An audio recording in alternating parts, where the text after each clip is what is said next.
Hi there, everybody. I'm Diana Dameron, and I'm so glad you are here today, especially you ladies, because I want to talk about an issue that I keep hearing about when I'm in the middle of executive presence training or leadership training, and women kind of pull me aside, or when it's just the ladies, they raise their hand and they talk about two issues that they run into time after time after time. The first is that they're at a table and they're in a room full of men, or they're at the table surrounded by men, and they come up with a great idea. The woman comes up with a great idea. And they say, it's like I'm invisible. It's like I don't have a voice. It's like no one hears me. No one pays attention to me. But a guy, a couple of minutes later, can come up with the same idea. He presents it, and everybody applauds him. And everybody says, what a brilliant idea. So what gives with that? Now, the other thing they tell me is that so often when they get passionate about an issue or they push back and they're assertive, they hear later on, or maybe even at that moment, that people consider them the B word, rhymes with witch.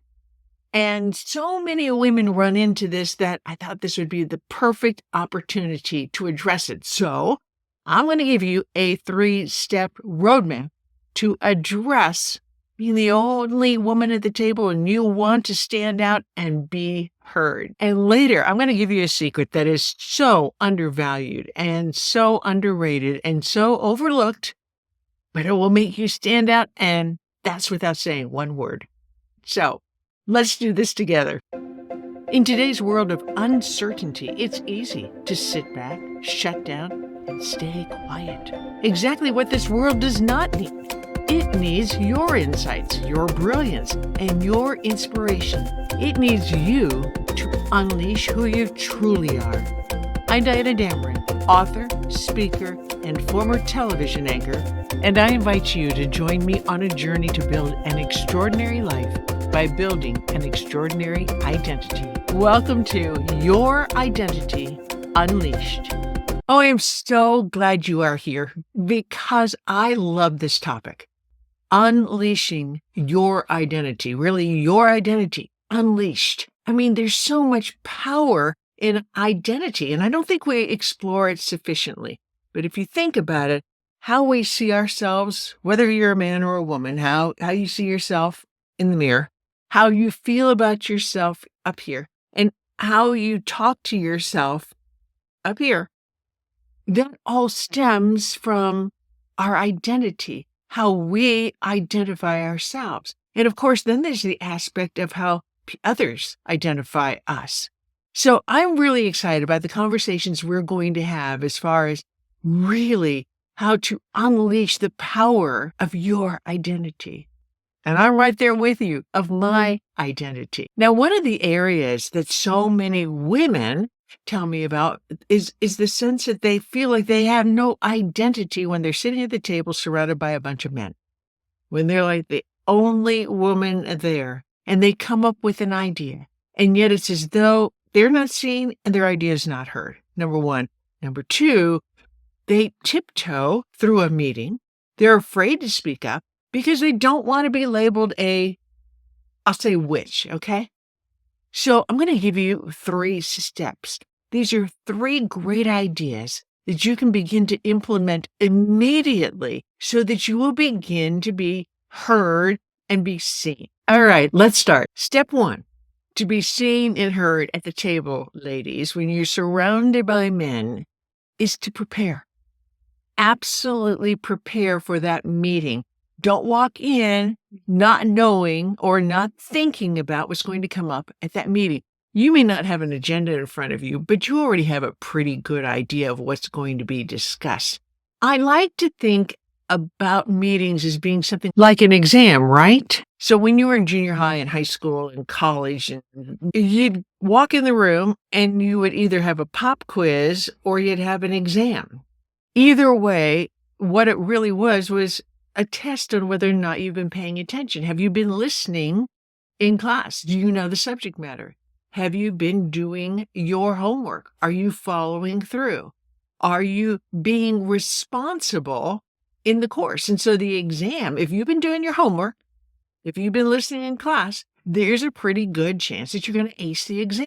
Well, very often, if you think about a meeting in terms of an exam, it's the same way. Have you been paying attention? Have you been listening? Have you been listening to the leadership? Have you been listening to your peers? Have you been listening to your direct reports? Have you been listening just to what's on paper, but what's really happening in your organization? Have you been studying it? Have you been paying attention? If you have, there's a pretty doggone good chance that that meeting is going to go really well. This meeting just may be an opportunity for you to shine. So the very first step is be prepared. All right, step 2, as far as being seen, being heard, truly standing out, is to walk into the room like you own it. You own the room, which means, number 1, you show up on time, if not a little bit early. There is nothing that shows disrespect like walking in a little bit late and you got a cup of coffee in your hand. In other words, everybody can wait while you get your cup of coffee. So stand tall, show up on time. And when you walk in, literally have a smile on your face. Look at people in the eye, greet people. And when you sit down, sit tall, don't slump. I know it can be easy to slump. I certainly have been there. Just kind of slouch down and relax. But the fact is, when we don't sit up in the chair, it's as though we're not really engaged. And you truly want to be listening. And it's so much easier to have a higher energy level and to be active and engaged when you're sitting tall. When you walk into the room tall, when you sit tall, when you make eye contact, when you smile, you exude confidence. People begin to identify you as confident. And as you do so, increasingly, you identify yourself as confident. When you begin to exude confidence, people begin to take you more seriously, and they listen to what you have to say, what you have to offer. All right, step number 3 in standing out, to be seen and heard, is to take a breath. Literally take a breath. When you're agitated, when you're angry, when you're nervous, taking a breath begins to relax us. It begins to settle us. But something that we don't discuss very much, it also changes our voice. So often as women, when we get passionate, when we get excited, when we get agitated, we start speaking a lot faster. And as we speak a lot faster, our pitch goes up higher and higher and higher, and our voice begins to travel into the nose. We become more nasal. And nasality is not attractive to the ear. So when we take a breath, we have an opportunity to begin to lower the voice. It becomes more resonant. And the other bodies in the room become more receptive to the message carried by that voice. All right, so there we have it. 3 steps so that you can stand out, be seen, and be heard. Number 1, be prepared. Number 2, walk into a room like you own it. Walk into the meeting like you own it. And then when you're sitting there, you're sitting up straight. You're exuding confidence. Number 3, take a breath. Okay, so let's put it all together. I was working with an executive team, and I was also working with a woman on whom this executive team depended to provide a lot of the research, a lot of data. Every month, this woman was responsible for showing up at a meeting with the board of directors, and every month when she left that meeting, she felt awful.